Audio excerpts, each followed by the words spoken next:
Hi, I'm from the Australian Government, here to announce our latest plan to take a once-in-a-lifetime opportunity and flush it down the dunny. You see, the car industry is currently undergoing an epoch-defining revolution from the combustion engine to electric vehicles, EVs. This presents a unique chance to rebuild our manufacturing industry, upskill our workforce, improve our air quality, whilst tackling the climate crisis and advancing human civilization. Of course, on realising this, we said, nah, let's instead orchestrate a fear campaign about EVs so we can score points off Labor.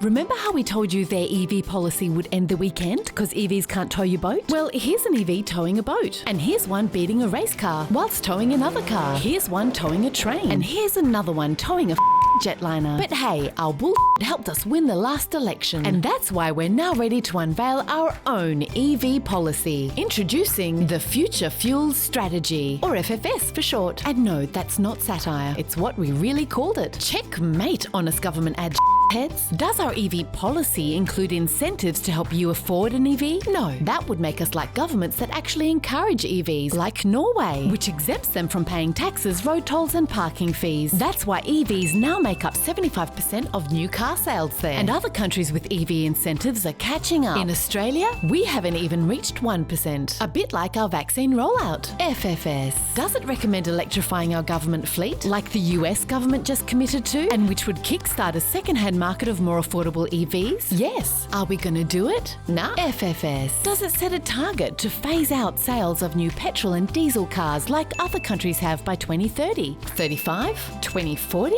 Nope. That's why car companies aren't sending us their best and most affordable EV models or opening factories here to build EVs, like the 30 new models GM has just announced. Which is why when it comes to powering choice, creating jobs and economic growth, our EV policy will ensure approximately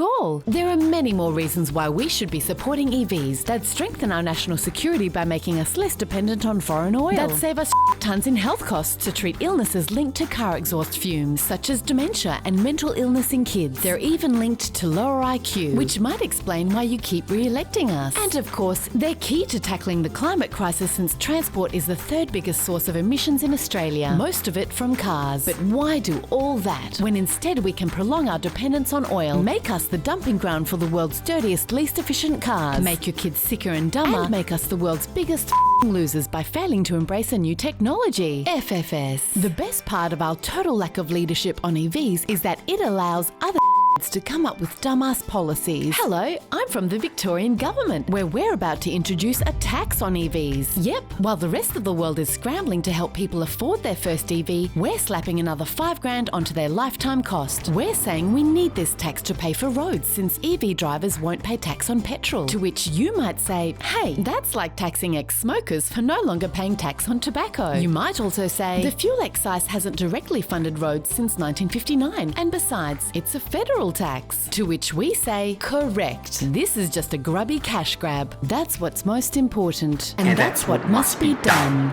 Beers. Get on the beers.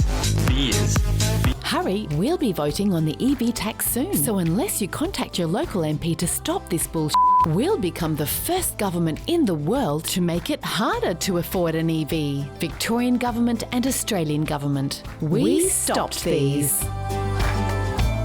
Authorised by the Department for Taxing Clean Air.